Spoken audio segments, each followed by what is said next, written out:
ಜಮ್ಮು ಕಾಶ್ಮೀರದ ರಜೌರಿಯಲ್ಲಿರುವ ವಸತಿ ಪ್ರದೇಶಗಳನ್ನೇ ಗುರಿಯಾಗಿಸಿಕೊಂಡು ಪಾಕಿಸ್ತಾನ ದಾಳಿಯನ್ನ ಮಾಡಿದೆ. ದಾಳಿಯಿಂದಾಗಿ ನಾಗರಿಕರು ಬೆಚ್ಚಿ ಬಿದ್ದಿದ್ದಾರೆ. ಎಲ್ಒಸಿ ಬಳಿ ವಾಸಿಸುವ ನಾಗರಿಕರು ಅಲ್ಲಿಂದ ಸುರಕ್ಷಿತ ಸ್ಥಳಗಳಿಗೆ ಸ್ಥಳಾಂತರವಾಗುತ್ತಿದ್ದಾರೆ. ರಾತ್ರಿ ಪಾಕಿಸ್ತಾನ ನಡೆಸಿದ ಎಲ್ಲಾ ಕ್ಷಿಪಣಿ ದಾಳಿಯನ್ನ ಭಾರತ ಹೊಡೆದುರುಳಿಸಿದೆ. ಆದರೆ ಶೆಲ್ ದಾಳಿಯಿಂದಾಗಿ ಎಲ್ಒಸಿ ಬಳಿ ಇರುವ ಗ್ರಾಮಗಳಿಗೆ ಹಾನಿಯಾಗಿದೆ. ಜನ ಎಲ್ಒಸಿ ಬಿಟ್ಟು ಸ್ಥಳಾಂತರ ಆಗುವ ಪರಿಸ್ಥಿತಿ ಬಂದಿದೆ. ಭಾರತ ಪಾಕ್ ಮಧ್ಯೆ ತೀವ್ರ ಸಂಘರ್ಷ ತೀವ್ರಗೊಂಡಿದೆ. ಈ ಮಧ್ಯೆ ದೆಹಲಿಯಲ್ಲಿ ಘಟಾನುಘಟಿ ನಾಯಕರು ಸಭೆ ಮಾಡ್ತಾ ಇದ್ದಾರೆ. ಪ್ರಧಾನಿ ನರೇಂದ್ರ ಮೋದಿ, ರಕ್ಷಣಾ ಸಚಿವ ರಾಜನಾಥ್ ಸಿಂಗ್, ಆರೋಗ್ಯ ಸಚಿವ ಜೆಪಿ ನಡ್ಡಾ ಪ್ರತ್ಯೇಕ ಸಭೆಗಳನ್ನು ಮಾಡ್ತಿದ್ದಾರೆ. ಇನ್ನೊಂದೆಡೆ ಗೃಹ ಸಚಿವ ಅಮಿತ್ ಶಾ ಕೂಡ ಸಭೆ ಮಾಡಿದ್ದಾರೆ. ದೆಹಲಿಯಲ್ಲಿ ರಕ್ಷಣಾ ಪಡೆ ಮುಖ್ಯಸ್ಥರ ಜೊತೆ ಅಮಿತ್ ಶಾ ಸಭೆ ನಡೆಸಿದ್ದಾರೆ. ಬಿಎಸ್ಎಫ್, ಸಿಐಎಸ್ಎಫ್ ಸೇರಿದಂತೆ ಇನ್ನುಳಿದ ರಕ್ಷಣಾ ಪಡೆ ಮುಖ್ಯಸ್ಥರ ಜೊತೆ ಅಮಿತ್ ಶಾ ಸಭೆ ಮಾಡಿದ್ದು, ಸತತ 2 ಗಂಟೆ ಸಭೆ ಮಾಡಿದ ಅಮಿತ್ ಶಾ ದಾಳಿಯ ಬಗ್ಗೆ ಹದ್ದಿನ ಕಣ್ಣಿಡಲು ಸೂಚನೆ ಕೊಟ್ಟಿದ್ದಾರೆ. ಶೆಲ್ ದಾಳಿ, ಡ್ರೋನ್ ದಾಳಿಗಳ ಬಗ್ಗೆ ಗಡಿಯಲ್ಲಿ ಎಚ್ಚರ ವಹಿಸಿ, ರೈಲ್ವೆ ನಿಲ್ದಾಣ, ಏರ್ಪೋರ್ಟ್, ಸರ್ಕಾರಿ ಆಸ್ತಿಗಳ ಭದ್ರತೆ ಹೆಚ್ಚಿಸಿ, ದೇಶದ ಭದ್ರತೆಗೆ ಯಾರೇ ಧಕ್ಕೆಯಾದರೂ ಗನ್ನಲ್ಲೇ ಉತ್ತರ, ಗಡಿಯಲ್ಲಷ್ಟೇ ಯುದ್ಧ ಅಂತ ದೇಶದೊಳಗೆ ನಿರ್ಲಕ್ಷ್ಯ ಆಗಬಾರದು ಅಂತ ಅಮಿತ್ ಶಾ ಎಚ್ಚರಿಕೆ ಕೊಟ್ಟಿದ್ದಾರಂತೆ. ಒಂದ್ ಕಡೆ ರಕ್ಷಣಾ ಸಚಿವರು, ಗೃಹ ಸಚಿವರು ಪ್ರತ್ಯೇಕವಾಗಿ ಸರಣಿ ಸಭೆಗಳನ್ನ ಮಾಡ್ತಾ ಇದ್ರೆ, ಮತ್ತೊಂದ್ ಕಡೆ ಆರೋಗ್ಯ ಸಚಿವ ಜೆಪಿ ನಡ್ಡಾ ಅವರು ಕೂಡ ಇವತ್ತು ವಿಶೇಷ ಸಭೆಯನ್ನ ಮಾಡಿದ್ರು. ದೇಶದಲ್ಲಿನ ಆಸ್ಪತ್ರೆಗಳು, ಮೂಲಸೌಕರ್ಯದ ಬಗ್ಗೆ ಆರೋಗ್ಯ ಸಚಿವ ಜೆಪಿ ನಡ್ಡಾ ಮಾಹಿತಿಯನ್ನ ಸಂಗ್ರಹ ಮಾಡಿದ್ದಾರಂತೆ. ದೆಹಲಿಯಲ್ಲಿ ಆರೋಗ್ಯ ಸಚಿವಾಲಯದ ಹಿರಿಯ ಅಧಿಕಾರಿಗಳ ಜೊತೆ ಸಚಿವ ನಡ್ಡಾ ಸಭೆಯನ್ನ ಮಾಡಿದ್ರು. ಪಾಕಿಸ್ತಾನ ಅಮಾಯಕರನ್ನ ಟಾರ್ಗೆಟ್ ಮಾಡಿ ದಾಳಿ ಮಾಡ್ತಾ ಇದೆ. ಗಾಯಗೊಂಡು ಆಸ್ಪತ್ರೆಗೆ ಬರುವವರಿಗೆ ಸೂಕ್ತ ಸಮಯದಲ್ಲಿ ಸೂಕ್ತ ಚಿಕಿತ್ಸೆ ಸಿಗಬೇಕು. ರಕ್ತ, ಆಕ್ಸಿಜನ್, ಹಾಸಿಗೆ, ಔಷಧಿಗಳ ಕೊರತೆ ಎಲ್ಲೂ ಆಗಬಾರ್ದು. ತುರ್ತು ಜಾಗಗಳಲ್ಲಿ ಹೆಚ್ಚುವರಿ ಆಂಬ್ಯುಲೆನ್ಸ್ಗಳು ಇರಬೇಕು ಅಂತ ಸಚಿವ ನಡ್ಡಾ ಅಧಿಕಾರಿಗಳಿಗೆ ಖಡಕ್ ಎಚ್ಚರಿಕೆ ರವಾನಿಸಿದ್ದಾರೆ.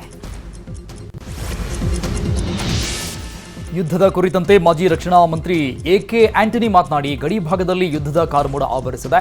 ಪಹಲ್ಗಾಮ್ನಲ್ಲಿ ಮಡಿದವರ ಸಾವಿಗೆ ಪ್ರತೀಕಾರವಾಗಿ ಭಾರತ ಪಾಕ್ ಮೇಲೆ ದಾಳಿ ಮಾಡಿತ್ತು. ನಮಗೆ ಯುದ್ಧ ಬೇಕಾಗಿಲ್ಲ, ಆದರೆ ಪಾಕ್ ಸೇನೆ ಪ್ರಾರಂಭಿಸಿರುವ ಯುದ್ಧಕ್ಕೆ ಭಾರತ ಪ್ರತ್ಯುತ್ತರ ನೀಡಿಯೇ ನೀಡುತ್ತೆ. ಪಾಕ್ ಯುದ್ಧ ನಿಲ್ಲಿಸಿದ್ರೆ ಭಾರತವೂ ಯುದ್ಧ ನಿಲ್ಲಿಸಲಿದೆ. ಎಲ್ಲರೂ ಭಾರತೀಯ ಸೇನೆಯ ಜೊತೆ ನಿಲ್ಲಬೇಕು ಅಂತ ಹೇಳಿದ್ದಾರೆ.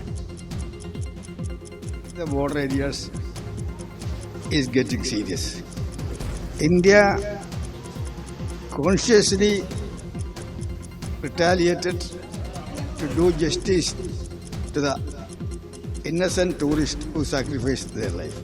Beyond that, we have not done anything. We don't want a war. But terrorist activity started with the connivance and support of the Pakistan army. They only started. They only retaliated. If they stop it, there is the end of it. Situation. Pakistan ಇವತ್ತು ಕೂಡ ತನ್ನ ಚಾಳಿಯನ್ನ ಮುಂದುವರೆಸಿದೆ. ಉರಿ sector ಅಲ್ಲಿ ದಾಳಿ ಮಾಡ್ತಿದೆ. ಭಾರತೀಯ ಸೇನಾ ಪಡೆಗಳು ತಕ್ಕ ತಿರುಗೇಟನ್ನ ಕೊಟ್ಟಿವೆ. ಉರಿ ಸೆಕ್ಟರ್ ನಲ್ಲಿ ವಾಯು ದಾಳಿ ಆಗುವ ಸಂಭವವಿದ್ದು ಸೈರನ್ ಆನ್ ಆಗಿದೆ. ಭಾರತ ಪಾಕ್ ಮಧ್ಯೆ ತೀವ್ರ ಸಂಘರ್ಷ ಏರ್ಪಟ್ಟಿದೆ. ಈ ಹಿನ್ನೆಲೆಯಲ್ಲಿ ಐಪಿಎಲ್ ಪಂದ್ಯಗಳನ್ನು ತಾತ್ಕಾಲಿಕವಾಗಿ ಅಮಾನತು ಮಾಡಲಾಗಿದೆ. ದೇಶದಲ್ಲಿ ಯುದ್ಧದ ಕಾರ್ಮೋಡ ಇರೋದ್ರಿಂದ ಭದ್ರತೆ ನೀಡೋದು ಕಷ್ಟವಾಗುತ್ತದೆ. ಐಪಿಎಲ್ ಪಂದ್ಯಗಳು ನಡೆಯುವ ಸ್ಥಳದಲ್ಲಿ ಸಾವಿರಾರು ಸಂಖ್ಯೆಯಲ್ಲಿ ಜನ ಸೇರೋದ್ರಿಂದ ಭದ್ರತೆ ಕೊಡೋದು ಕಷ್ಟ. ಈ ಹಿನ್ನೆಲೆಯಲ್ಲಿ ತಾತ್ಕಾಲಿಕವಾಗಿ 1 ವಾರಗಳ ಕಾಲ ಪಂದ್ಯಗಳನ್ನು ಅಮಾನತು ಮಾಡೋದಾಗಿ ಬಿಸಿಸಿಐ ತಿಳಿಸಿದೆ. ಇನ್ನೊಂದೆಡೆ ನಿನ್ನೆಯ ದೆಹಲಿ ಪಂಜಾಬ್ ಪಂದ್ಯ ಕೂಡ ಅರ್ಧಕ್ಕೆ ಸ್ಥಗಿತಗೊಂಡಿತ್ತು. निर्णय लिया है कि आईपीएल को अभी फिलहाल 1 सप्ताह के लिए स्थगित किया गया है. उसके बाद जो स्थिति है उसका जायजा लेके सरकार से विचार विमर्श करके जो हमारे स्टेक होल्डर्स हैं, फ्रेंचाइजी और ब्रॉडकास्टर, इन सबसे बात करके नए शेड्यूल की घोषणा की जाएगी. ಈಗ ಅಂತಾರಾಷ್ಟ್ರೀಯ ಮಟ್ಟದಲ್ಲಿ ಏನಾಗ್ತಾ ಇದೆ ಅನ್ನೋದನ್ನ ನೋಡೋಣ ವಿದೇಶ ಸುದ್ದಿಯಲ್ಲಿ. ಒಂದ್ ಕಡೆ ಪಾಕ್ ಮೇಲೆ ಭಾರತ ದಾಳಿ ಮಾಡಿದೆ. ಭಾರತದ ದಾಳಿಗೆ ಪಾಕ್ ಅಕ್ಷರಶಃ ನಲುಗಿ ಹೋಗಿದೆ. ಈ ಮಧ್ಯೆ ಮಹತ್ವದ ಬೆಳವಣಿಗೆಯೊಂದು ನಡೆದಿದೆ. ರಷ್ಯಾ ಅಧ್ಯಕ್ಷ ವ್ಲಾದಿಮಿರ್ ಪುಟಿನ್ ಅವರು ಭಾರತದ ರಕ್ಷಣಾ ಖಾತೆ ರಾಜ್ಯ ಸಚಿವರನ್ನ ಭೇಟಿ ಮಾಡಿದ್ದಾರೆ. ರಷ್ಯಾ ಪ್ರವಾಸದಲ್ಲಿರೋ ಭಾರತದ ರಕ್ಷಣಾ ಖಾತೆ ರಾಜ್ಯ ಸಚಿವ ಸಂಜಯ್ ಸೇಠ್ ಅವರನ್ನ ಪುಟಿನ್ ಭೇಟಿಯಾಗಿದ್ದಾರೆ. ಆಪರೇಷನ್ ಸಿಂಧೂರದ ಬಗ್ಗೆ ರಷ್ಯಾ ಅಧ್ಯಕ್ಷ ಪುಟಿನ್ ಸಂಜಯ್ ಸೇಠ್ ಅವರನ್ನ ಭೇಟಿಯಾಗಿರೋದು ಕುತೂಹಲ ಮೂಡಿಸಿದೆ. ಭಾರತದ ವಿರುದ್ಧ ಯುದ್ಧಕ್ಕೆ ಅಲ್ ಖೈದಾ ಕರೆ ಕೊಟ್ಟಿದೆ. ಪಾಕ್ ಮೇಲಿನ ದಾಳಿಗೆ ಪ್ರತೀಕಾರ ತೀರಿಸಿಕೊಳ್ಳುವುದಾಗಿ ಅಲ್ ಖೈದಾ ಹೇಳಿದೆ. ಆಪರೇಷನ್ ಸಿಂಧೂರ ಹೆಸರಲ್ಲಿ ದಾಳಿ ಮಾಡಿದ ಭಾರತ ಪಾಕ್ ಹಾಗೂ ಪಾಕ್ ಆಕ್ರಮಿತ ಕಾಶ್ಮೀರದಲ್ಲಿ ಉಗ್ರ ನೆಲೆಗಳ ಮೇಲೆ ದಾಳಿ ಮಾಡಿತ್ತು. ಈ ದಾಳಿಯನ್ನು ಖಂಡಿಸಿರುವ ಅಲ್ ಖೈದಾ ಭಾರತ ಹಾಗೂ ಸರ್ಕಾರದ ವಿರುದ್ಧ ವಾಗ್ದಾಳಿ ಮಾಡಿದೆ. ಮುಸ್ಲಿಮರ ರಕ್ಷಣೆ ನೆಪದಲ್ಲಿ ಪ್ರಕಟಣೆ ಹೊರಡಿಸಿರುವ ಅಲ್ ಖೈದಾ ಭಾರತದ ವಿರುದ್ಧ ಯುದ್ಧದ ಬೆದರಿಕೆ ಹುಟ್ಟಿದೆ. ಪಾಕ್ ಪರ ಯುದ್ಧ ಮಾಡುವುದಾಗಿ ಅಲ್ ಖೈದಾ ಹೇಳಿದ್ದು, ಭಾರತದ ವಿರುದ್ಧ ತಾನೂ ಯುದ್ಧ ಮಾಡುವುದಾಗಿ ತಿಳಿಸಿದೆ. ಪಾಕ್ ಪ್ರಧಾನಿಗೆ ಪಾಕಿಸ್ತಾನದಲ್ಲೇ ವಿರೋಧ ವ್ಯಕ್ತವಾಗ್ತಾ ಇದೆ. ಪಾಕ್ ಸಂಸತ್ನಲ್ಲೇ ಸಂಸದನಿಂದ ಪ್ರಧಾನಿ ಶಹಬಾಜ್ಗೆ ವಿರೋಧ ವ್ಯಕ್ತವಾಗಿದೆ. ಪಾಕ್ ಪ್ರಧಾನಿ ಒಬ್ಬ ಹೇಡಿ, ಪಾಕ್ ಪ್ರಧಾನಿ ಹುಲಿಯಲ್ಲ ನರಿ, ಮೋದಿ ಹೆಸರು ತೆಗೆದುಕೊಳ್ಳೋದಿಕ್ಕೂ ಆಗದಷ್ಟು ಹೇಡಿ ಅಂತ ಪಾಕ್ ಸಂಸದ ಸಂಸತ್ನಲ್ಲಿ ಬಾಯಿಗೆ ಬಂದ ಹಾಗೆ ಬೈದಿದ್ದಾರೆ. ಅಲ್ಲದೆ ಭಾರತದ ಕಾರ್ಯಾಚರಣೆ ಬಗ್ಗೆ ಒಂದು ಮಾತಿಲ್ಲ. ಗಡಿಯಲ್ಲಿರುವ ಯೋಧರು ದೇಶದ ನಾಯಕನತ್ತ ನೋಡ್ತಾರೆ.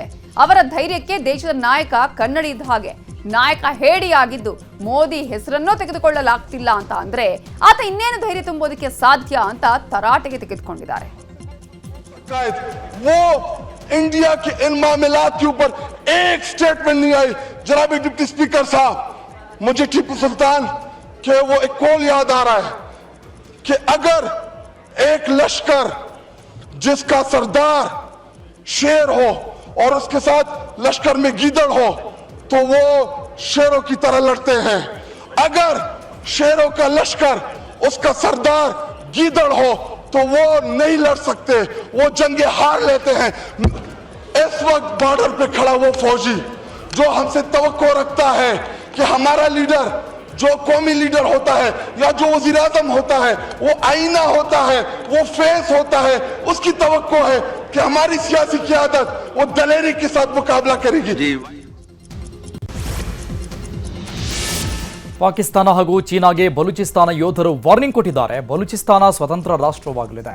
ಇದಕ್ಕೆ ಚೀನಾ ಹಾಗೂ ಪಾಕಿಸ್ತಾನ ತೊಂದರೆ ಮಾಡಿದರೆ ಮಹಾಯುದ್ಧ ಮಾಡಬೇಕಾಗುತ್ತದೆ ಅಂತ ಎಚ್ಚರಿಕೆ ಅಂತ ಬಲೂಚಿಸ್ತಾನ ಲಿಬರೇಷನ್ ಆರ್ಮಿ ಪಾಕಿಸ್ತಾನ ಹಾಗೂ ಚೀನಾ ಆರ್ಮಿಗೆ ಎಚ್ಚರಿಸಿದೆ.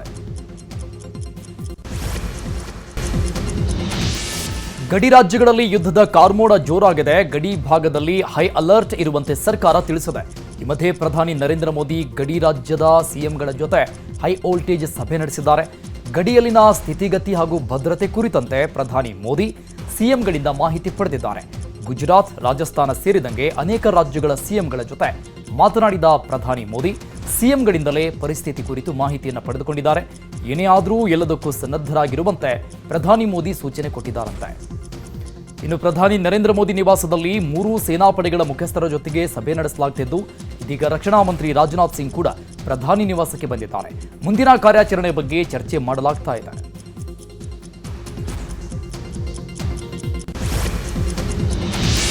ಗಡಿಯಲ್ಲಿ ಪಾಕ್ ಹಾಗೂ ಭಾರತ ಮಧ್ಯೆ ಯುದ್ಧದ ಕಾರ್ಮೋಡ ಹೆಚ್ಚಾಗಿದ್ದು, ಯುದ್ಧದ ಕುರಿತಂತೆ ಮಾತನಾಡಿರೋ ಜಮ್ಮು ಕಾಶ್ಮೀರ ಮಾಜಿ ಸಿಎಂ ಹಾಗೂ ಪಿಡಿಪಿ ಮುಖ್ಯಸ್ಥೆ ಮೆಹಬೂಬ್ ಮುಫ್ತಿ ಕಣ್ಣೀರಿಟ್ಟಿದ್ದಾರೆ. ಈ ಯುದ್ಧದ ಕಾರ್ಮೋಡ ಯಾವಾಗ ಮುಗಿಲಿಯಿತೋ ಗೊತ್ತಿಲ್ಲ. ಯುದ್ಧದಲ್ಲಿ ನಮ್ಮ ಮಕ್ಕಳು ಸಾವನ್ನಪ್ಪಿದ್ದಾರೆ. ಆದಷ್ಟು ಬೇಗ ಯುದ್ಧವನ್ನು ನಿಲ್ಲಿಸೋದು ಸೂಕ್ತ ಅಂತ ಹೇಳಿದ್ದಾರೆ. ಭಾರತದ ಮೇಲೆ ಪಾಕಿಸ್ತಾನ ನಿನ್ನೆ ಡ್ರೋನ್ ಹಾಗೂ ಕ್ಷಿಪಣಿ ಮೂಲಕ ದಾಳಿಗೆ ಯತ್ನಿಸಿತ್ತು. ಆದರೆ ಭಾರತ ಸೇನೆ ಪಾಕಿಸ್ತಾನದ ಡ್ರೋನ್ಗಳನ್ನು ಹೊಡೆದುರುಳಿಸಿದೆ. ಈ ಕೋಪದಲ್ಲಿ ಪಾಕಿಸ್ತಾನ ಭಾರತದ ಗಡಿ ಗ್ರಾಮಗಳ ಮೇಲೆ ನಿರಂತರವಾಗಿ ಶೆಲ್ ದಾಳಿ ಮಾಡ್ತಾನೆ ಇದೆ.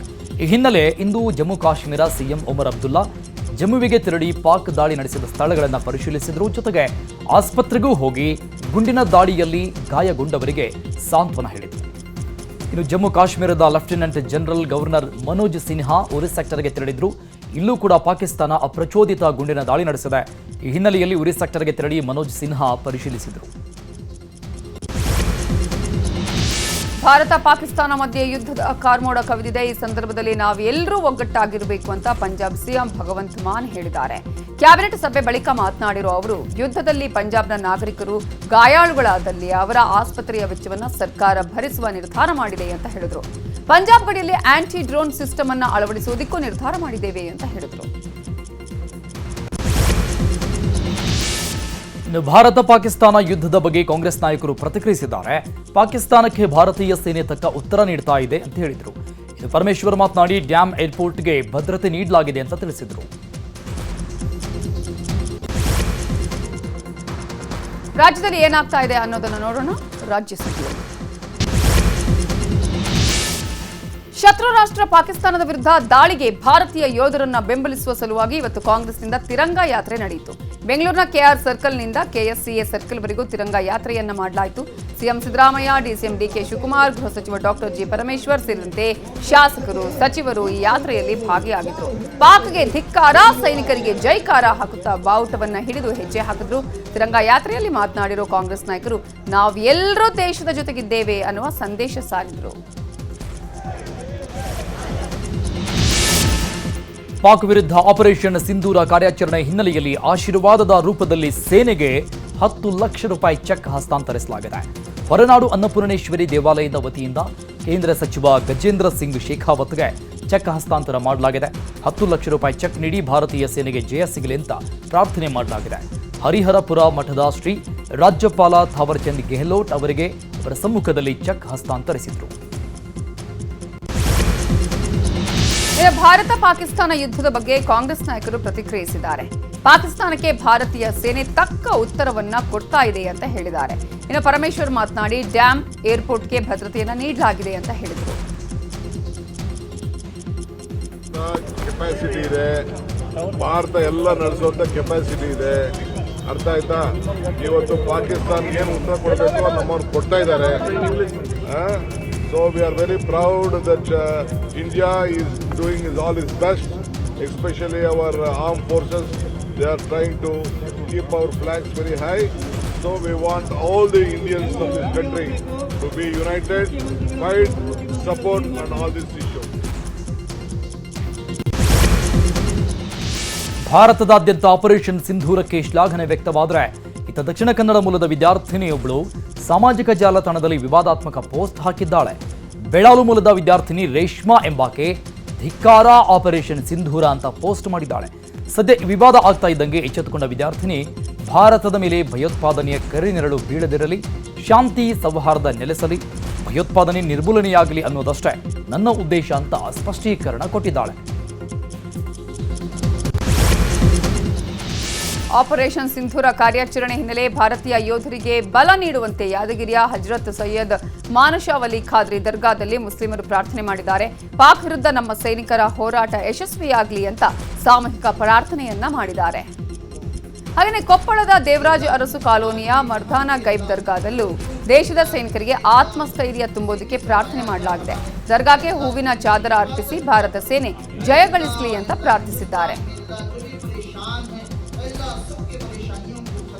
ಇನ್ನು ಕಲಬುರಗಿಯಲ್ಲೂ ಭಾರತ ಸೇನೆಯ ಸುರಕ್ಷತೆಗಾಗಿ ಮುಸ್ಲಿಮರು ಪ್ರಾರ್ಥನೆಯನ್ನ ಸಲ್ಲಿಸಿದ್ದಾರೆ. ಗದಗದಲ್ಲೂ ಮುಸ್ಲಿಮರು ಪ್ರಾರ್ಥನೆಯನ್ನ ಸಲ್ಲಿಸಿದ್ದಾರೆ. ವಿಶೇಷ ಪ್ರಾರ್ಥನೆಯನ್ನ ಮಾಡಲಾಗಿದ್ದು ಧಾರವಾಡದಲ್ಲೂ ಭಾರತೀಯ ಸೇನೆಗೆ ಬೆಂಬಲವನ್ನ ವ್ಯಕ್ತಪಡಿಸಿ ಪ್ರಾರ್ಥನೆಯನ್ನ ಮಾಡಲಾಗಿದೆ.